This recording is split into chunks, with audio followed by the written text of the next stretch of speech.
Howdy, and welcome to Broken Tool Garage. This week we're working on whatever's inside this box. Ew,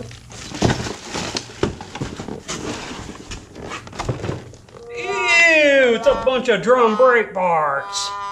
Okay, here we go. Drum brakes. If y'all know me, you know how much I really dislike doing drum brakes. So anyways, you got your shoe there, you got a set of springs that hold the shoes in. There's some pins, I'll get a different view. There's some pins down here that hold the bottom end and allow it to pivot. And then you got the one little piece back behind there that holds everything together. This is one activates it. This is the wheel cylinder. So this one is bad, the other side's bad as well, it's leaking, so I'm gonna go ahead and replace it. You gotta take all this off to do the wheel cylinder, so kind of just the way it is. Now there's an emergency brake cable that loops around there. So what you want to do for your application, and this is pretty much applicable to any drum brake setup, take a picture. Take a picture of how it looks, don't disassemble the back side, and make sure you got a book on it, right? Between all that, you should be able to get it back together. That doesn't mean they're easy. This one looks to be a lot simpler than my dad's 97 Dodge truck. There's a card up there. Linking to that video, I'll never do that again. I'll just take it to someone. But anyways, this one looks pretty typical on how drum brakes are set up. Shouldn't be all that hard. Let's go look at these little springs down here. Alright, see that little bugger? What it is a little pin that goes up through that spring, right? Might have to tear one apart to really look at it there. I got better lighting on this side. Oh, there it is. If I tap my screen, I can see it better. The screen was all dimmed. So anyways, you got the spring right there and a little cup and a rod that goes all the way through to the backing plate, and it holds that in. So I like using this tool here. I bought that and it's just an absolute, just amazing tool. This one that I'm using to point with, this cheap, cheesy thing right here, it's in, it sucks, don't use it. You're going to end up throwing it and probably hitting your other car or whatever with it. But it is good for like the hook to get the springs off. And you got this little, I guess that's a spoon there. You see it's got a groove in it. So that can be helpful. Between all these things on here, you should be able to disassemble everything except for those. Right there. I've used needle nose pliers. That's been my go-to, and I'm telling you, this thing right here is just amazingly awesome doing those. Okay, that's kind of the overview. I got video of it, so I'm not going to take a picture of my phone because I think I got enough video to see what's going on. One piece I didn't show is there's a little connector piece down on the bottom that spreads out. I think I already have that off somewhere. It's hiding. I guess it's camera shy or something. I don't know where it went. So, oh, there it is. It's in the pan. So this little piece here goes in between the shoes. See how it has like a little hook right there on both ends, and then it can turn. And this is your adjustment. Oh, it's just nasty. So this is the little adjuster right here. This is kind of your auto adjuster. So that needs to be all set up right. So whenever you either apply your emergency brake or you go in reverse, I don't know how this one works. You can adjust it. Or there's a hole in the back of the mounting bracket right here, that backing plate, and get a screwdriver or the right tool in there and adjust your brakes up. So this is the adjuster.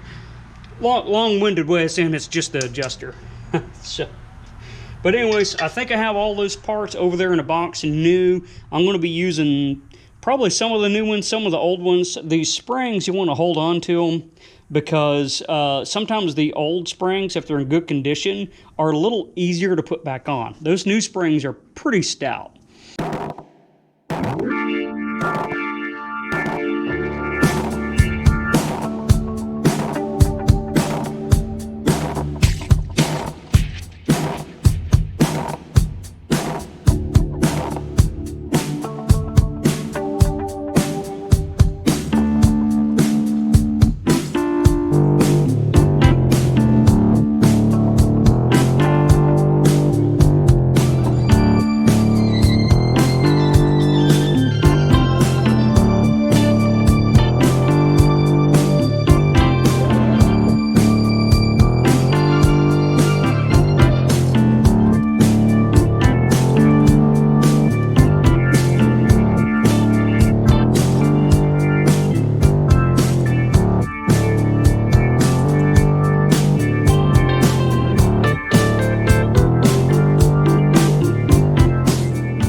Okay, it's apart. I have the front side, or leading over there, trailing over there.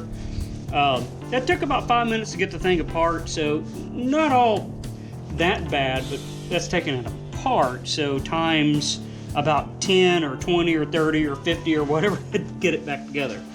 So the next thing I'm going to do, I'm going to go ahead and just wire brush this down and get this clean, hose that off before I get into the wheel cylinder. If I already put some part breaker on the back of it, I'm going to go ahead and put some more back there. That way all those fittings come loose and I'm not tearing up brake lines or bolts or anything like that. The other thing, my studs, if we can see right here, the studs are, the wheel was left loose, and I don't mean the lug nuts were like hand loose. They just want torque. This torque maybe 30 foot-pounds, 30, 40 foot-pounds, and allowed that wheel to shake back and forth. And you see all these studs I then cut into. So once I get that clean, I'm going to go ahead and put some studs in there, and that'll get that back into tip-top shape.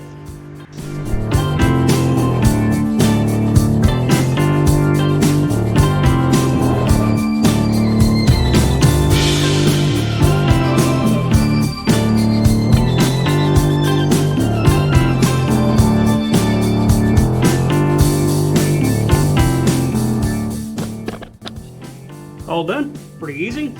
About 25 minutes on that. It's 5 minutes to get them out, or 5 minutes to get the brakes off, and like 25 minutes messing with these things. So I'm 30 minutes into this job. Yeah, I'm now the Tin Man because I got this anti-seize all over me, all over my tools and everything. But that's what made those studs go in easy. I'm just using the Earthquake XT, the little stubby one, to really drive them in. And actually my Ryobi, the cheap one, not the real nice Ryobi Impact, is doing a decent job. I got that stuff everywhere. But anyways, yeah. That'll make that go in real easy, just using a little bit of anti-seize or something like that. So I've already cleaned that up right quick, wire brush it down. I didn't air hose, I used a vacuum on it because I don't want to get any of that brake dust and all that stuff.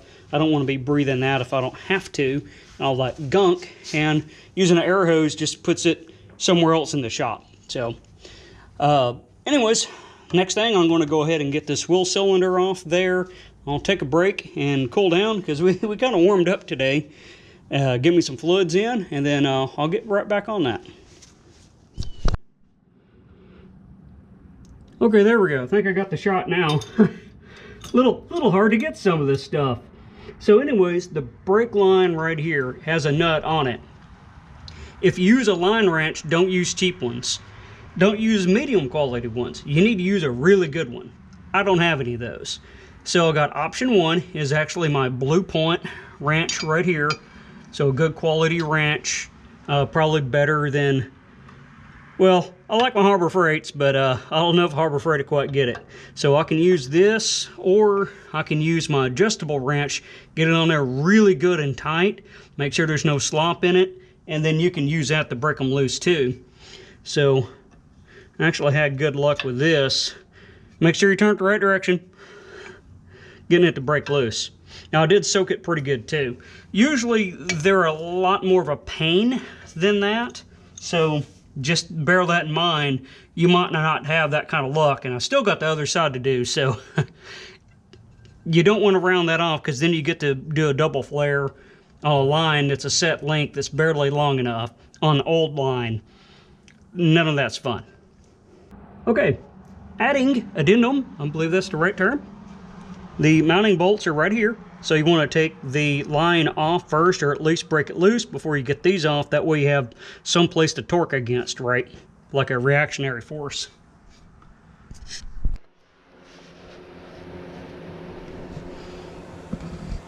Okay, kind of at a stopping point here, trying to get a good... trying to get a good shot of this, and, you know, my head gets in the way. Okay, so what I've done, I got the new wheel cylinder in here, and like I said, is you leave these two mounting bolts tight, get the line nut broke loose, you go ahead and take the line off. At that point, you're just going to continually be dripping. That's why I just went ahead and put this in and tried to, instead of trying to record it and have brake fluid all over my hands and messing with the camera. So going back on is the opposite, is you don't put these mounting studs in there and you put the wheel cylinder and get this line in there good and snug. You do that first, and then you can work with trying to get these bolts in. That allows the wheel cylinder to kind of move around, because this line is rigid, and if it's a little bit of a bind or something like that, it's going to be really hard to try to get it to thread in there good if it's mounted solid. So that'll help you out a little bit. All I got to do is come in and torque these down now, and this will be installed. Here's something else. So these little feet right here that you got, save those. They don't come with your new one, so you need to save that thing right there. Save those, clean them up, put them back on. So that'll help you out there. Don't throw them away, because then you'll be digging them out of the trash. All right, let's go to the table. I want to show you something else. Okay, a lot of these parts we see here have a part number on it. It's a left and a right side, so you got to pay attention to that. Now, the bag of springs, that is universal to each side. What you see on the boxes here, hey, left or right side, make sure you keep those together. So like the emergency brake kit, like what we see here, goes to this wheel cylinder. The adjuster, all that stuff I bought new, it goes to the passenger side, so I have the passenger side wheel cylinder and that set aside. What the difference is, I don't know. I do know on the wheel cylinder, the port in which it exits, that's what's different on the wheel cylinder for sure. So here's the old yucky nasty old one that's going to go in the scrap metal. So yeah, just pay attention to that. When you order it, it'll actually say, so you see there everything that I bought, and it'll say left and right and the part number. So that's how I determine which side is which, instead of just relying on knowing what it is. All right, I have made a mistake. So you probably have spotted it. I didn't put the emergency or parking brake cable into the little paw back here first. And I got that explicit design. Yeah, not fun, but I do have a little bit of a trick on there. So after I get this, it's kind of one of those things. It's hard to film unless you got someone else recording at the same time, and then record like 30 minutes and edit like the 3 seconds you need out of it. It's one of those things. Go buy the book. The book will help you out. I'm assuming that you have the book and you're reading the book, and this is to help you out a little bit along the way. But anyways, I'll show you a picture of that when I get to redo this, now that I'm refreshed on how to do this horrible thing called drum brakes. Involves a clamp. All right, let me get that redone, and I'll set you up and show you what I figured out on that little bugger right there. Okay, pay attention. This is why you watch YouTube videos to go along with a book, because the book tells you to take this off. It tells you to install the new one on here. It does not tell you to install it or how to install it. So you see we got this little rod right here, and it's under spring tension. So when you pull the parking brake or push it down, it sucks that up and moves the lever over. Well, how are you going to get anything in there? Well, I'll show you how. So some wire pliers right here with a nice ring to it. Right there. Come in and squeeze it like that, and that pins the spring back. Okay, so that's nice. So, ooh, kick you around a little bit. Another set of pliers, kind of pull it forward a little bit. Of course, it's on camera, so it's going to be all shy and not want to work the way it just worked like 2 minutes ago. Then I undid it so that I can show you. Make sure that it comes around like this right here, right? That side. If not, it'll just slip right off.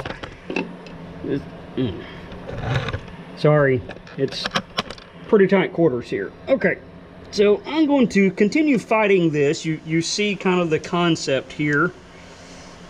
And as soon as I stop recording, it's going to just immediately just work. There it is, there it is, there it is. I got my gap and it just closed. Okay, hopefully you can see that because it's taking 2 hands. Grip that good and tight, and we're in. Hopefully that's the right direction. Funny, right? Oh, see, it's wanting to pop out already. Okay. Carefully rotate. I know it's hard to see this. It's taking me 2 hands here. Yeah, we're kind of hid up underneath there. Sorry about that, but you see that. We're going to carefully rotate this up and set it up there. Move you. And I'm going to move it all the way to the back. See, now we're going to lock it in place. We got this little atrocity here. And I have to use 2 hands at this point because it'll fall and get the start all over. So what I want to do with this is kind of push it up into a good neutral position as much as possible. I want it to be away from this wall because whenever I use my tool in there, it's going to take up some of that room, right? So that gave me a little bit of wall clearance. Come in here and use a clamp that takes 2 hands to operate. To lock it in, and I apologize, but you see I have to have 2 hands to do this. All right, so you see kind of our setup right there. This little Huion is dangling right in the middle right there. I know we got a little dark, so try to scoot you up that would pick up better lighting. And turn the light on. So we're going to get that somewhat lined up there. I'll take this tool, I'm going to hit my light, going to hit the camera, hit everything. I'm going to have to move you, you're in the way. And put your hand back behind that little Huion to hold it in place. If not, you'll just push it out of range. I'm going to have to not record this, I think, because you're right where I need to put my hands. Okay. Sorry about that. I really wanted to show you that, but you have this tool here, and what I did, I held that in my left hand and push it down a little bit further so that's pushing that pin backwards, and I come in with my other hand and kind of tweaked it as necessary to get it to go in that slot. Okay, let's go to the table and take a closer peek at what I just did there. Okay, here's what we had going on. We got this pin that goes all the way through the backing plate and through the shoe, right? That's what I was fiddling with. It's got a little slot right there. The matching slot is on this cap. That's how it locks in. See the little indention in there, right? And what we're trying to do is, see if I can get that set up. We've got the spring that goes over it, holding the shoe in place. And then we got this piece that you have to squeeze the spring down and rotate that and try to get it to go over, and then you turn the cup without turning this, and that locks it in place. But this is definitely one of these things, you have to do it in a certain order, or else there'll be a piece, if you get the shoe or whatever plate's on, there'll be a piece you got to get in behind somewhere, and you get to take it all the way apart to put one little bitty dinky piece or whatever in there, right? So that's why I'm going to review this, get some water. We turned a little warm today, so I'm going to cool down physically and mentally from doing that. Okay, you see a little bit of progress going on here. Shoes are on, got 1 spring in. Two, technically. One there. Don't pop out. So what I'm doing is, I'm kind of looking at what I have over there. I come over here to the book. Look at the book. Step by step. Look at a step. Come over here. Look at the other side. It's dark, so you won't be able to see anything, but you're getting the picture, right? And then come up over here and look at the book. Make sure it works. Look at my parts. Is that the same part? Come back over here and look at this over here. Try something. Does it work? Yes or no? Go back and forth, step by step. There's no tricks at this point. I've showed you a few tricks already as I come across them. I'll show you. Other than that, you got to have a book to do this. You don't have to. I mean, if you just like pain and suffering, but It's bad enough as it is. Don't make it any harder than it has to be, right? Okay, as promised, here's a tip. I got this shoe roughly in position. It can arc over just a little bit. I'm going to be putting this spring on right here. So that goes into the little hole right there. See that? We'll go in there, and it'll hook around there. Have this spring pushed back as far as I can. There's a little bit of a gap in there. That's what I'm going to attempt. I'm going to use the old spring because I know that's going to be a lot of tension to try to get it to go there. Putting this spring on there, I almost did not have enough oomph to get that spring on. These things, they're tight.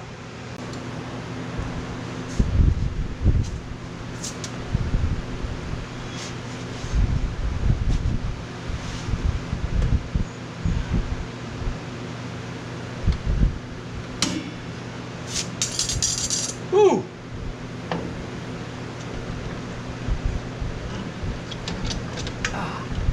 Now time to, well, get the clamp out. Now time to figure out here in about 10 minutes that I got to take all that back off because I forgot to put something down there first. That's how drum brakes work. But anyways, there's that tip right there. Okay, that's where we're working right here. So I have the little adjuster pawl right there that just falls off. And here's our cable. I think I need a different, there we go. There's that cable that goes all the way around, right? It's got to hook into there. That likes to fall off the pawl, and the pawl likes to fall off. Nothing's holding it in. That's what we're about to do. That blue spring needs to stretch all the way around and hook in right there. So that's why I have just a C-clamp on there, and we're going to give this a shot.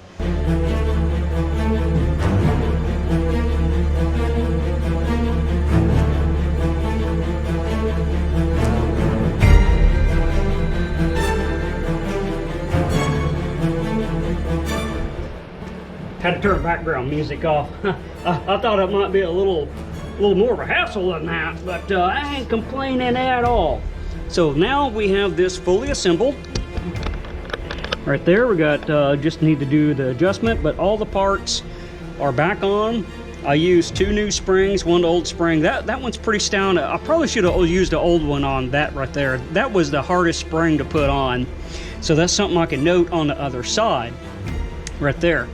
Okay, well, I'm gonna take a break. This has been about 45 minutes on this little segment since I come back from my previous break, and I think I'm gonna be done for today on working on this, and we'll pick back up once I've recouped. All right, here we are, all done. Put back together. There wasn't any other tricks to it, just follow the book. I showed you everything that I know as far as tricks and tips and things that aren't in the book.